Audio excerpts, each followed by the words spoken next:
ocasión de aportar luz en taquillas a unha sociedade que non é que sea os cores, é que nos están asolagados moito de noticias indecentes das que quixéramos estar liberados.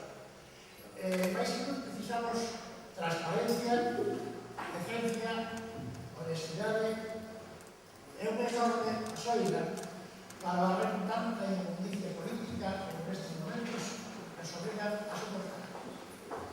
Hoxe traemos a esta figura a Anxo Quintana, a quen todos ustedes conhecen.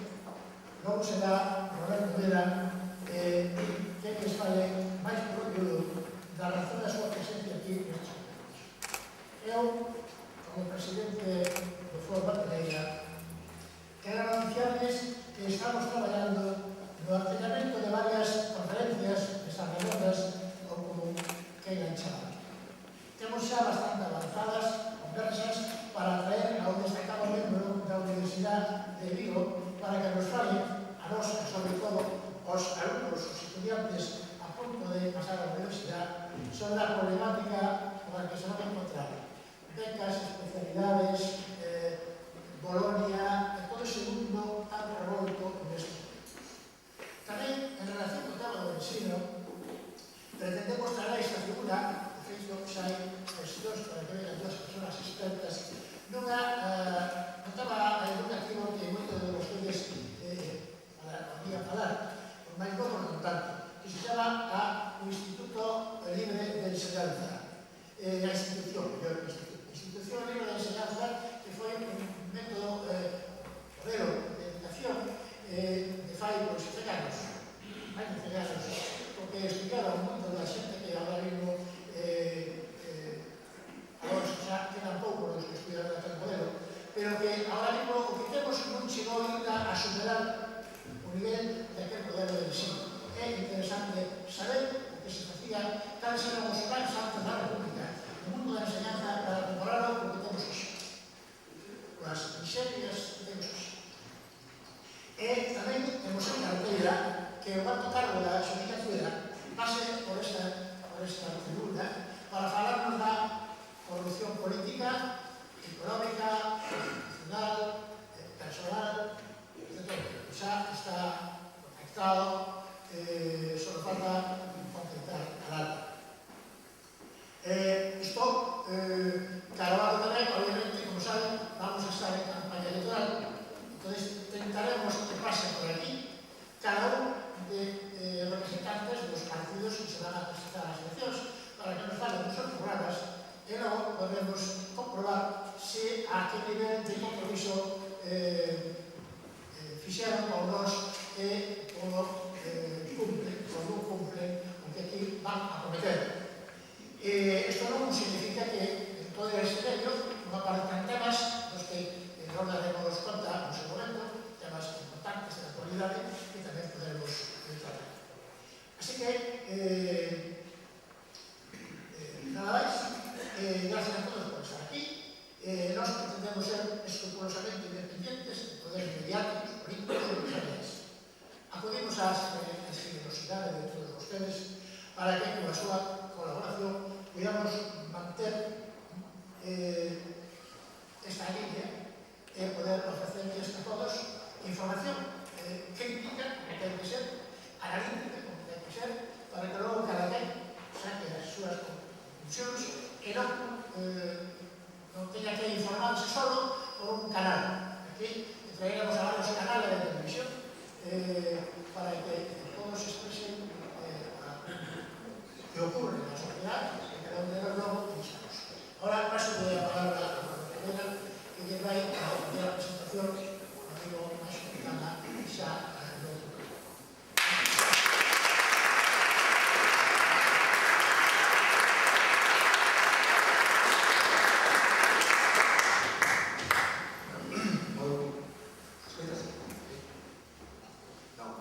¿Ahora?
significou a súa trayectoria política e, sobre todo, o seu pensamento político, a súa maneira de entender a política e de facer política. A primeira vez que eu vim a Quintana na miña vida foi na Coruña, creo que foi no ano 91, se non me equivoco, nun acto con candidatos nas eleccións municipais daquel ano, pois que daquela teníamos 18 anos, estábamos por primeira vez en Pontareas, nas eleccións municipais, pois alá fomos e efectivamente ali vimos o carisma e a enerxía de Quintana que xa comenzaba a ser daquela un referente para aquela mocidade depois de ter protagonizado aquela conocida revolta veciñal en Allariz que levou a alcaldía. E para nós, lóxicamente, por iso, tamén se encanta a responsabilidade, pois encarnaba os valores dos que gostábamos, sobre todo daquela, sobre todo daquela, os valores revolucionarios, opositores, combativos, loitadores. Pero pronto nos percatamos de que Quintana que sempre defendeu política, como que fomos coitando despois ao longo do tempo, que era que un proxecto político de cambio ás veces ten que ir efectivamente 2 pasos por diante da sociedade, da xente, pero non 20 pasos, porque senón a xente pode perder todo vista. E efectivamente Quintana iba 2 pasos por diante da maioría dos que compartíamos con ele, organización. O fronte do Concello de Allariz, xa como alcalde, comezou a facernos ver a muitos de nós que había que cambiar o chip, que teníamos que empezar a mudar a nosa mentalidade, a nosa maneira de entender a política. Nos fixo ver que os clichés que a maior parte, ou unha parte importante da sociedade nos atribuía, aquilo do non por non, que seramos intransigentes, pouco dialogantes, dogmáticos, sectarios, que en parte nos teníamos que quedar engañados a pulso e que era imprescindible entender e asumir que o papel do nacionalismo e do galeguismo na sociedade non podía ser o de unha voz crítica, unha especie de voz da conciencia encargada de congregar aos demais, sino que tiña que ser outro papel radicalmente diferente que tiña que basearse sobre todo nunha vocación por gobernar, unha vocación de gobernar. E claro, uns anos despois, e froito dunha innovadora e eficaz xestión, Allariz, Quintana ao frente do seu concello, converteuse nunha referencia para todo o país de cousas ben feitas. E os que miráramos anos antes a Quintana como a personificación daqueles valores estéticamente revolucionarios, agarrado aquela pancarta en defensa do río, agora comezamos a mirar en Quintana unha nova expresión do nacionalismo que gobernaba con eficacia, que gobernaba con realismo, que gobernaba con capacidade e con proxectos que non só tiñan o respaldo dos veciños e veciñas desa localidade, senón que tiñan un reconhecemento internacional e que facía incluso posible unha imaxe tan sorprendente se cadra naquele momento como aquela na que Quintana, nada sospeitoso de ser monárquico, acompañaba o fillo do rei de España nunha visita por Allariz. E hoxe, 25 anos despois, ese proxecto de transformación en Allariz, encarnado se cadra ainda hoxe pola figura de Quintana, que xa se que non expresaron de bastantes anos, sigue vivo e pulsando. E 10 anos despois da súa chegada á alcaldía de Allariz, e unha vez consolidado o proxecto de concello que el mesmo emprendera e liderara, deu-nos unha nova lección e un novo exemplo político cando, sabendo que continuaba contando co apoio mayoritario dos seus veciños, decidiu renunciar a seguir na alcaldía. Eu ainda lembro, en muitas ocasións, como nos explicaba algúns os motivos polos que tomara esa decisión, motivos que hoxe, por certo, con toda que está caíndo, pois se cadra revalorizanse moito máis. Dicíamos daquela que 10 anos pois, que era tempo máis que dabondo para dar o mellor dun mesmo proxecto municipal, que continuar podía implicar o esgotamento de ideas, a perda de frescura, que en 10 anos era fácil tamén generar, incluso involuntariamente, antipatías en moita xente, cando se toman decisións en un concello, evidentemente non satisfaz a todo o mundo, e, en definitiva, que podías acabar aburrindo a xente, ademais de aburrirte ti mesmo. En definitiva, que nos deu unha lección de que non é bo nin para o sistema democrático, nin para unha persoa estar nun cargo público eternamente, e menos ainda perpetuarse no poder ainda que sexa municipal. E da alcaldía pasou ao Senado, como senador de representación de Galicia, e deu o salto á política galega, e dai, como unha evolución case natural e lógica, a ponerse ao frente do nacionalismo galego, a principios da década do 2000. E ese salto do municipal galego supuxo unha maior visibilización na sociedade de novas formas, de novo discurso, de outra forma de dirixirnos ao país, e esa nova imaxe emerxeu xa definitivamente no ano 2005, nas eleccións do ano 2005, nas que Quintana concorreu como candidato a presidente. Pero ese proceso, o cumio dese proceso que se produce no momento das eleccións de 2005 non significou simplemente un cambio de cara no nacionalismo, significou sobre todo o inicio dun cambio de discurso, de proxecto e sobre todo un intento de mudar a maneira que tiñamos no nacionalismo e no galeguismo de entender a política, o país e a sociedade.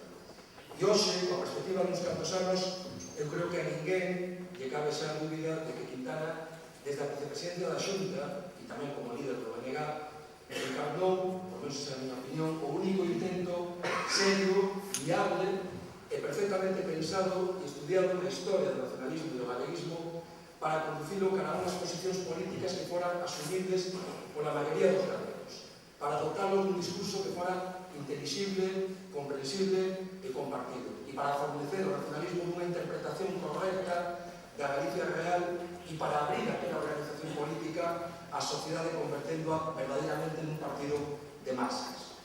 E, efectivamente, o exercicio do goberno con Quintana como vicepresidente e de outros 4 conselleiros nacionalistas, visto agora con perspectiva histórica, e vendo, sobre todo, o que temos agora, desde aquela, do ano 2009, creo que foi, obviamente, un período, unha etapa de esperanza, ilusionante, no que por vez primeira sería unha acción de goberno pensada no noso país, que buscaba o benestar dos galegos e galegas e que establecía unha relación con Madrid de tú a tú en defensa dos nosos intereses.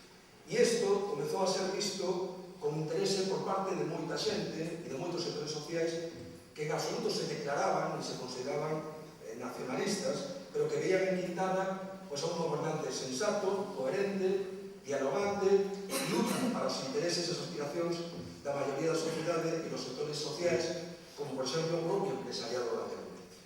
Que teria pasado se aqueles 4 anos de goberno tiveran tido continuidade outros 4 anos máis?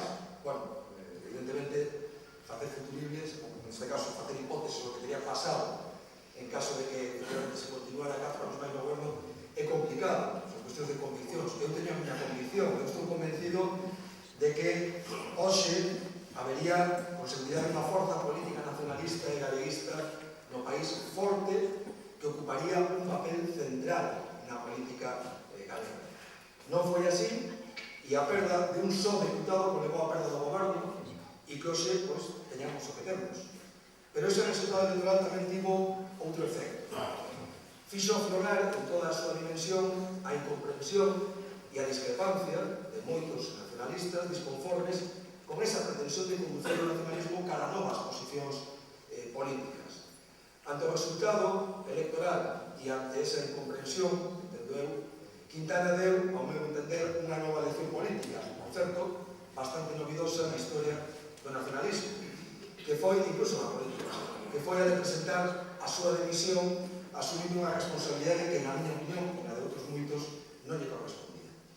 Non só dimitir, un verbo que poucas veces se conxuga en política, como ben sabedes, senón que ademais o fixo de maneira ordenada, responsable e algo moi importante, sin facer ruido ningún. E ademais o fixo con todas as consecuencias, retirándose da política pública, da vida política pública, renunciando ao seu posto de deputado, renunciando a buscar acomodamento no partido ou noutros cargos institucionais e decidindo iniciar unha nova carreira profesional, por certo, tamén ao servizo do país desde a súa propia iniciativa privada, creando unha empresa de internacionalización de empresas galegas.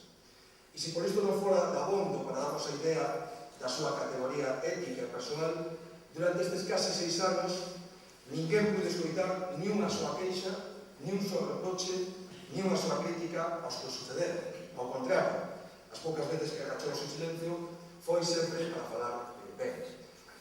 Permitidme para rematar que faga unha reflexión moi persoal. Eu estou e estarei sempre moi agradecido a Quintana, non só porque conceda a min para determinar as realidades políticas no seu momento, senón porque, sen dúbida, foi de que máis aprendí de política para ben. A evolución do meu pensamento político, que é moita evolución, por vos asegurar, debo lle moi boa medida a Quintana, pero por iso mesmo momento tamén é motivo de reproche cariñoso, pero de reproche. Co seu abandono da política activa e pública, a moitos como a min, deixounos absolutamente orfos políticamente. Os que sucederon a Quintana decidiron legítimamente desandar o camiño andado e por nos derroteiros en sentido contrario que a moitos nos gustaría, e hoxe, fora xa da vida pública e de calquera militancia partidaria, algúns somos uns verdadeiros senteito da política. Temos unha sensación contradictoria porque creemos que efectivamente por unha parte Quintana fixo o que debía facer e o fixo dunha maneira que ademais lle honra, pero somos conscientes tamén de que coa súa marcha perdemos a oportunidade de ofrecer unha alternativa política genuinamente galega, crible, compartida e conectada con a realidade deste país que podía con tempo lograr o apoio da maioría dos galegos e galegas que queren a Galicia e que queren un partido político cos pés na terra con mayúsculas.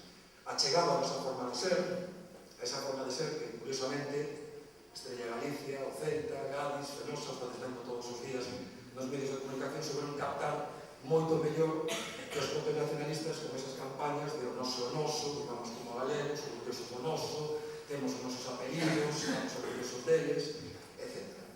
Eu non quero perder a esperanza e agardo que eventos como o de hoxe sirvan para sumar aos que aprendimos de Quintana precisamente que facer política non é perseguir a adhesión ideolóxica convertendo os demais a nosa fe, sino procurar o apoio a un proxecto por ser o máis útil e beneficioso para o país. Que actos como este podan contribuir a aunar aquelas vontades coincidentes nunha interpretación correcta do que é a Galicia real actual e os seus sentimentos colectivos e non unha Galicia ensoñada e ficticia. E que sirva para unir aos que queremos unha organización para gobernar e non unha plataforma para pontificar desde dogmas e consignas dicindo os demais o que deben facer. En definitiva, algúns seguimos adelante un proxecto político galego, serio e cohesionado por unhas novas bases ideolóxicas que superen o exquisitismo ideolóxico que se traduce hoxe en día nunha lamentable atomización e minifundismo político. E mentre isto non sexa a realidade, algúns teremos que votar non de Castelao, cando nos pregunten e ti con quen estás? Cos de antes ou cos de agora? Eu non estou nin cos de antes nin cos de agora, eu estou cos de despois. Esa é a miña resposta, se me pregunta con quen estou. En definitiva, algúns iniciamos hai 6 anos tamén procesos paralelos e semellantes a Pablo Quintana, abandonando a vida pública, emprendendo a nosa carreira profesional, e logo de 6 anos que a única mesa que temos compartido con frecuencia é a do xantar con a boa lamprea, pois hoxe sinto-me sinceramente moi esperanzado compartindo con Quintana logo de tanto tempo mesa política para falar de política. Moitas gracias.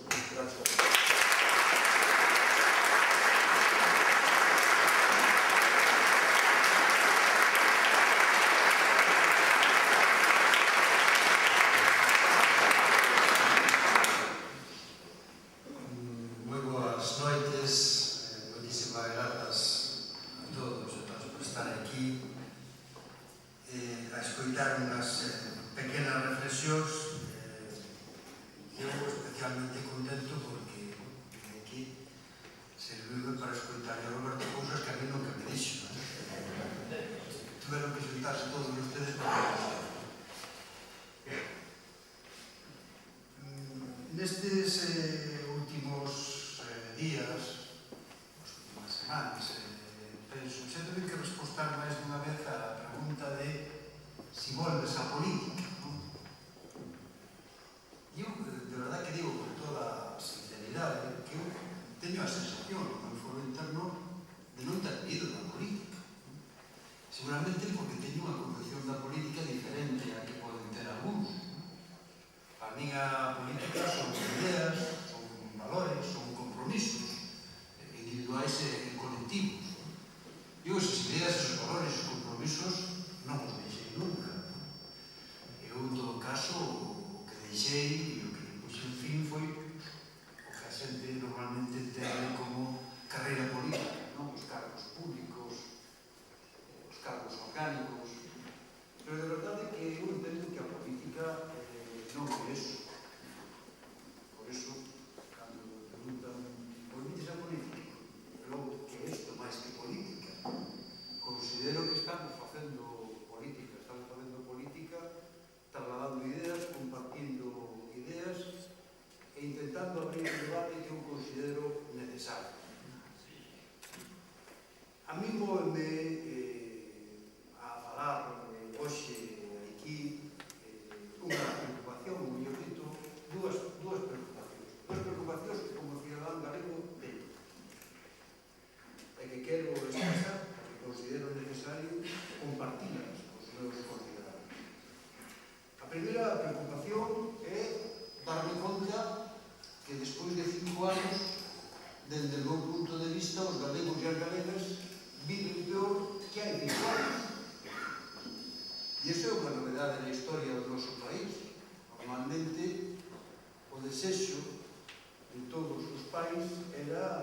darlle aos seus fillos algo mellor que o que eles recibiron dos seus antecesores.